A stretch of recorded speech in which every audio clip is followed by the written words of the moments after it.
Hello, everybody. Good to see you. We are going to be going through a lesson on a topic called empirical and molecular formulas. So here's what I'd like for you guys to have out in front of you. First of all, I want you to have worksheet 7.5, which is today's lesson. Please have your periodic table and a calculator. And once you get all those things ready, let's get started. All right, so before we get into any of the math in this lesson, we need to talk about a little bit of vocabulary, okay? And you can find these next two vocabulary terms at the top of the notes.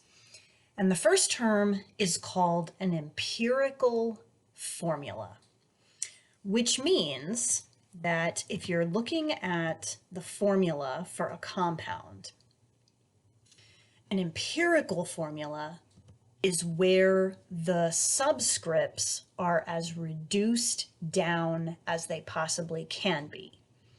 So for example, in what's written in front of you, if you had a compound with a formula of C2O4, those subscripts can be reduced down from a ratio of 2 to 4 down to 1 to 2. And when you have reduced the subscripts down as far as you can, that is called an empirical formula. Okay. Something like this, N2F5, if I gave that to you and said, please reduce these down to an empirical formula, those subscripts 2 and 5 are as reduced as they can be. We can't reduce them down any further, so it is already in its empirical formula status, if you will.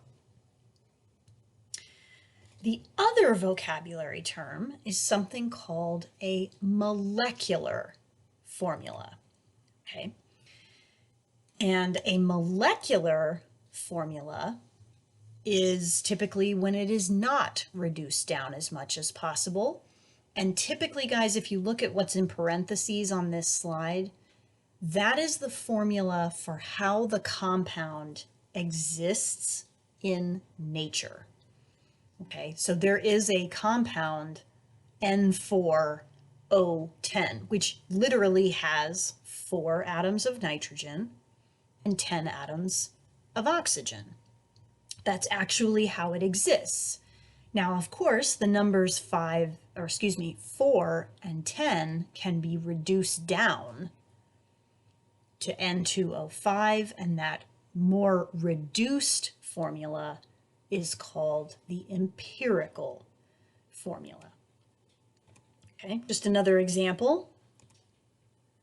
Okay, if C3H12, if that's how the compound exists in nature, we could reduce those subscripts down to CH4, and that would be considered its empirical formula. Okay. And you might say, well, if the molecular formula is how the compound exists in nature, and like that's what it really is, why would we ever want to know an empirical formula if that's not necessarily how it exists in nature? And we're going to see why that is helpful. It has to do with some of the calculations, why knowing the empirical formula might be advantageous to us.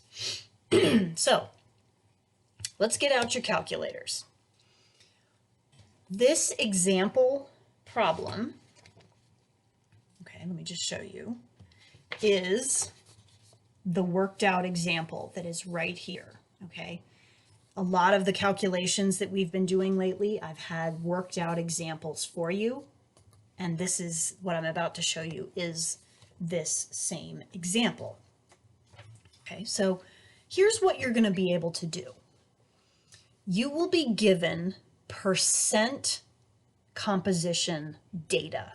For example, this one says a compound consists of 72.2% magnesium and 27.8% nitrogen. What is the empirical formula? And guys, this is a very formulaic thing. It's step by step. It works the same way every time. This is not like our mole conversions where every problem is different. Empirical formula questions are kind of cookie cutter. They're the same steps in the same way every time. And the first step, okay, is we are going to take those percentages, 72.2, 27.8, we're going to take the percent sign off and we're going to change, instead of having them as percentages, we're going to have them as grams. The idea being, if you had 100 grams of this compound, 72.2 grams of those 100 would be made of magnesium, 27.8 would be made of nitrogen. So that's step one. Take the percent signs off, put grams on. You'll notice the next thing that I'm doing is dividing each of these number of grams by the molar mass of these elements. Where did we get molar masses? We get it off of the periodic table. So if you look at the element magnesium on your periodic table, you will see its molar mass is 24.3, nitrogen is 14.0. When you take grams and divide by the molar mass, your answer comes out in moles. That's just a one-step conversion from grams to moles. Okay? So step one, take the percent signs off, put grams on. Step two, divide by the molar mass of each element to solve for moles of each element. Here's the next step. We are going to look at our number of moles, 2.97 and 1.98, and we're going to see which one is smaller. That's going to be the moles of nitrogen. And I'm going to divide both of those mole numbers by that smaller number. Okay. And guys, the thought here is, let me change color. These numbers are ratios. Okay, they're called molar ratios. When we are about to write a formula and you write subscripts, those subscripts in any formula, guys, are just a ratio. For every so many magnesiums, how many nitrogen atoms are we going to have? It's a ratio. So if I took these numbers, 1.5 and 1, this is what the formula would look like. Mg 1.5 N with a subscript of 1, which we just don't write. But have we ever seen a formula where the subscripts had decimals? No, we don't write them like that. I need those subscripts to be whole numbers. So how do I fix that? I'm going to multiply both of those subscripts by 2, and that gives me the formula Mg3N2. And if you look at those subscripts, they cannot be reduced down anymore. That is an empirical formula. Okay. So let's talk through the steps here. Okay. You take the percent sign off, you put grams on. Then you divide by the molar mass of each element to solve for moles of each element. Next step, divide by the smaller number of moles. And sometimes, guys, when you do that, it comes out as a whole number. Like imagine if this had come out to be 2. Okay, then my answer would be this. Okay, but it didn't come out in a whole number. Okay, so let's talk about some of the scenarios. We saw that what to do if it comes out as something 0.5, we multiplied by 2. What would you do if your ratio came out to this and like that? Well, you can't have a subscript of 1.33. Multiplying by 2, that's not really going to help. What if we multiplied by 3? That would get it to a whole number. And there would be my formula. Okay? What I want to show you guys, if you open up this set of notes, okay, let me just show you where this is. There is a little chart here, okay, that shows you when you get to you divide by the smaller number of moles, whatever your numbers come out to be. If they're already whole numbers, then you don't have to worry about it. You can just write those numbers as the subscripts. But as this says, if something comes out with a 0.5, how do you get that ratio to a whole number? You're going to multiply by 2. If your ratio comes out to be something 0.33, you're going to multiply by 3 to get it to a whole number. You don't really need to memorize this, guys. I'm not going to give you anything really, really weird or exotic. You might see some that have the ratio comes out in 0.5 or 0.33, but I'm telling you, you don't need to memorize that chart because I'm not going to give you anything that's really, really bizarre. Okay. So there's a silly little poem that I have to help you remember these steps for the calculation. Percent to mass, meaning take the percent signs off, change them to grams. Mass to mole, convert those masses to moles. Divide by small, divide by the smallest, multiply till whole. Percent to mass, mass to mole, divide by small, multiply till whole. Okay, it's just a little thing to help you remember the steps. Okay, so ladies and gentlemen, this first question on the screen, okay, is the same one that you have right here, okay? If it helps you to write out the steps, then do it, okay? But I want you to try this problem, okay? I'm going to put up the answer in just a second, so pause the video, try it, unpause it, check and see how you did. All right, let's see how you did just on this first problem. Okay, so you can see what I've done. I've taken each of those percentages, taken the percent signs off, put grams on, looked up the molar mass of each individual element, and did a one-step conversion from grams of each element to moles of each element. Then I looked at which number of moles was the smallest. 0.791, that was the smallest number of moles, so I divided all of my moles by that number, and that gave me nice whole numbers of 2 to 1 to 3. So here is my formula.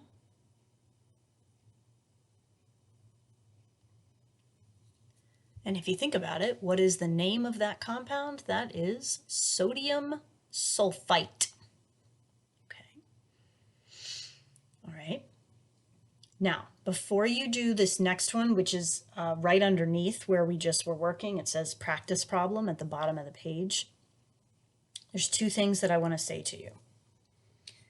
First and foremost, this is the number one reason why people ever get these empirical formula questions incorrect. When you are solving for your number of moles, those three numbers there, I want you to notice that my answers have three significant figures. I want you to write yourself a note wherever you had your work written out for this calculating the moles. I want you to make a note to yourself to round those answers to at least three significant figures. More is better, but at least 3. Why is that something that's so important? Well, guys, if you over-round those number of moles, your ratios may not come out to be correct. Okay, the more digits you can keep for those number of moles, the more likely you are to get those ratios correct. Okay, so just make a note to yourself. The next thing I want to say to you before you try this next one, if you look at this next question, I want you to notice there's something a little bit different about it. Notice we are not given percentages. We're just given straight number of grams of cerium, grams of iodine. Okay, not a big deal. It just means you don't have to do the first step. Remember, the first step is take the percent sign off and put grams on. That's already been done for you. You can start this next problem right away from changing these numbers of grams to moles. Okay? So pause the video and try this next one. All right. Let's check your answers there. Sorry, it's a little covered up there, but I think you can get the gist there. So I took these numbers of grams, converted them to moles, divided by the smaller one, and I got my ratio, and they were already in whole numbers, so I didn't have to multiply anything. Okay. So turn the page in your notes, and let's move on. Okay. So the problem that we did, not just the most recent problem, but the one before that, the one that had all of the worked out steps, we found, by doing calculations, we found an empirical formula, Na2SO3.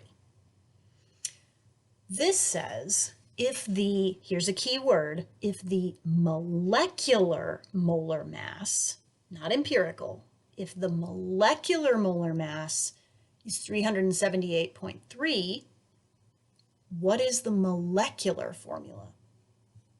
So we already found the empirical, now we are tasked with finding the molecular formula. Remember, the molecular is how does this actually occur in nature? So what do? We're going to look at the empirical formula, and we're going to find, by using our periodic table, the molar mass of that empirical formula. 2 sodiums, 1 sulfur, 3 oxygens. I'm going to tally that all up, and I get 126.1 grams per mole. If you'll notice, that does not match the number given to me in this problem. However, it must be some whole number multiple, and it is. 378.3 is 3 times the molar mass of that empirical. So guess what I'm going to do? I'm going to take my empirical formula and multiply all the subscripts times 3. So I get Na6S3O9. Okay, so if you know the empirical and you are tasked with finding the molecular formula, you have to be given the molar mass of that molecular formula. And what you want to do is compare the molar mass of your empirical to the molar mass of the molecular, and guys, it will always come out as a whole number multiple, always. Okay. So that first question on the screen is worked out, or excuse me, not worked out, but has room for you to kind of do it step by step. Okay, then try the one just underneath it. All right, so let's try these two. Okay, see how you do, and we'll check your answers in just a second. Okay, let's see how you did on that first one. Okay, so the first thing that I did was I took that empirical formula they gave us, CH2O, and I found its molar mass to be 30. And I could see that with the given molecular molar mass of 180, 30 goes into 186 times. So I multiplied my subscripts from the empirical times 6. Any of you remember this formula from biology? That is glucose. Okay, so try the next one and see how you do. Okay, and then here's this one. Sorry, it's a little bit covered up, but your final answer, you should have gotten C8H18. Okay. So going from empirical to molecular is really pretty quick. It's finding that empirical that takes a little bit of time. Okay. Now, I wonder if some of you are reading between the lines here. What if I put this all together? What if I combined both types of calculations we've just looked at? Okay, and this is the example problem that is worked out for you step by step. And you'll notice you are given percentage information, manganese, silicon, oxygen, and then you're given the molecular weight. That means the same thing as molecular molar mass. And the question says, first, what is the empirical formula? Okay. And then second, what is the molecular? So we're putting this all together into one big problem. So remember, the first step is we take the percent signs off, we change it to grams, divide by the molar mass of each element into their moles, divide by the smallest number of moles, and then look at the numbers that come out. 1, 1.5, and 4.49, that's basically 4.5, okay? We can't have 1.5 and 4.5 as subscripts. That's not allowed. So we multiply by 2, and there is my empirical formula. And that's the hardest part of the problem, or at least the part that takes the most work. So we've got the empirical.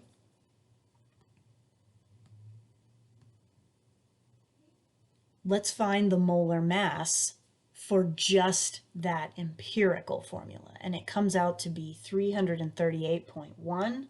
That doesn't match the molar mass given to me in the problem. I can see that it's double though. So what am I going to do? I'm going to double all of my subscripts, and there is my final answer. Okay, so guys, let's try a practice problem together. If you guys would flip over to where the homework problems are, let's do number 11 together, or let's do it as a practice problem, okay? Number 11 says ascorbic acid, also known as vitamin C, has a percent composition, 40.9% carbon, 4.58% hydrogen, 54.5% oxygen. Its molecular mass, it should say molecular molar mass, is 176.1 grams per mole. What is its molecular formula? Now, this one does not directly say solve for the empirical, but you have to. In order to find the molecular, you have to solve for the empirical first. Okay, so pause your video, try number 11. Let's see if you guys are on the right track. So pause, come back and check. Okay, I just want to show you where I am at this point. I'm not finished with the problem, but I wondered if you got to the same point as I am here and wondered sort of what to do. So I've taken my percentages, changed them to grams, and solved for moles of each element, divided by the smaller number of moles. And these are the ratios I got: 1, 1.34, and 1. Okay, and if you look at that little chart of the possibilities of decimals that you might get, 1.34, that's essentially 1.33. And if you don't remember what to do, we can't have a subscript of 1.33.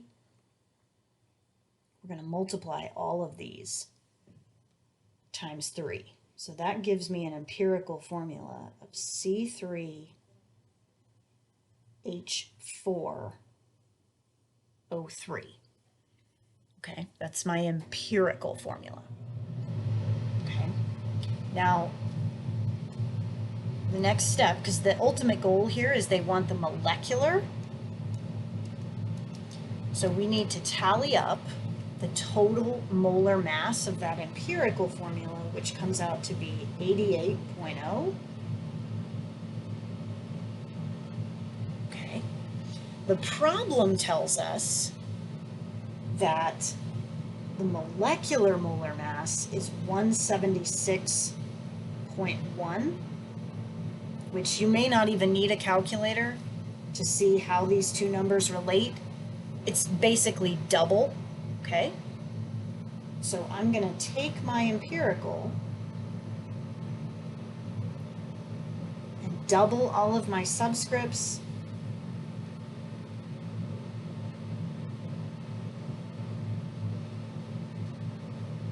And that's what I get for my molecular formula. Okay, so even if when a problem says solve for the molecular formula and they've given you percentage information, it may not directly say you need to solve for the empirical, but the only way to get to the molecular formula is to solve for the empirical. Okay. Okay. So at this point, if you want to try a couple more problems, you can, but I'm actually not going to assign the rest of these problems as homework tonight. So what is homework tonight, let me show you, is this. Okay, so have a copy of this. So we were just looking at worksheet 7.5. This is worksheet 7.6. And this is going to seem very strange, okay? But I think you will actually find this assignment to be oddly enjoyable, okay? So let me read this to you, okay, and explain what it is that you need to do here, okay? So this assignment is called The Strange Case of Mole Airlines Flight 1023, Scene of the Crash. At 6:02 a.m., you and your team of medical examiners are called to the scene of a plane crash. You find evidence of a pre-crash explosion, and at the site of the explosion, a material has been found. Subsequent chemical analysis shows, and then I give you a bunch of percent composition data. The mangled passengers are found in and around the crash. They must be identified by the substances found in their belongings or in their bodies, since they are not recognizable and their dental records are not available. Just go with me on this. Upon further investigation, one passenger was suspected of having been murdered before the crash. The time of death was approximated at 1 hour prior to the crash. And ladies and gentlemen, in this first table, you'll see that there are 8 passengers. It was a small plane. And you are given percent composition information about compounds found either around each passenger or in their bodies, on their belongings, things like that, okay? And I want to tell you guys that this is like real science here, okay, when crimes occur and forensic teams come to the scene of a crime and they find a substance and they don't immediately know what it is, they take samples of it, they take it back to the lab, they run it through a machine called a mass spectrometer. And the mass spectrometer figures out, okay, this substance has this percentage of carbon, this percentage of hydrogen, et cetera, and it does the calculations that we just did, taking percentages, and the computer does the math to figure out the formula of the compound, and then they can identify it. And that's what you're going to do. So if you look down at the bottom of this page, you are given some possible compounds. Now, not all of these compounds are going to be used. These are your options. Okay. So what you'll need to do is figure out for each compound that is found, you're going to need to figure out its formula and look and see what compound is it, okay? The other task that you're going to need to do is look at table 3. Table 3 is some personal data. This is like the flight manifest, okay? These are the 8 people that were on this flight. Now, they don't know which passenger is which, but they do know who was on the flight. And I've given you some information about each person. Your job is to figure out which person is which passenger. Okay? So you're going to have to look at first of all, what is the compound that is, found on passenger 1? Look at what it is. Figure out the fact that, okay, this compound, whatever it is found in the blood. Figure out which person it makes sense that compound would be in their blood. Okay, so you're kind of solving a mystery here. The other thing you're going to need to figure out, because remember the story told us that a person was murdered before there was the explosion, okay? So you're going to need to figure out, again, based on what you see, in the person's body, who was murdered and who is the likely murderer. Okay, so you need to identify who are all the 8 passengers, which passenger is which, who was murdered, and by whom. Okay, now I'm going to give you a little help with this because this could take a very, very long time to solve. Okay, here is one method, all right, and you can choose this method if you wish. Okay, you could take these numbers, for example, for passenger 1, you could take these percentages and you could do the math exactly like what we just did to figure out the empirical formula, come down to the chart below and see which compound has that formula. You could do that, and you could do that for every single line here, okay? What I might suggest, however, might be a little bit faster, okay, is actually to start with this second table, the one that has all of the possible compounds in it, okay? What I might suggest, okay, like for example, let's take this first compound, OxyContin, okay, C18H21NO4. What I might do, if you'll notice, every single one of these compounds has carbon in it. What if we just did the math, oops, let me change color, to find the percent carbon within each compound? Okay, for example, for OxyContin, okay, a percentage, remember, is always part divided by whole.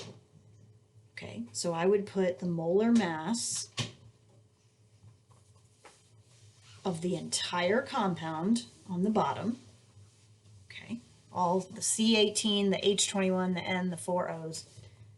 And then I would put in the numerator, how many carbons are there? 18 carbons. The mass of carbon off your periodic table is 12.0.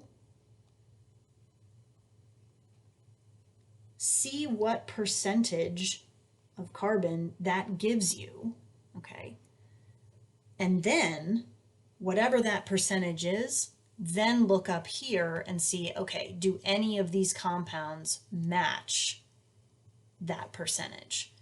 You don't have to do it that way. You absolutely can take each compound and do the calculations we just did today to find the empirical formula, but it might be a little bit faster to just start with the table down here, find the percent composition of carbon for each one and see which matches.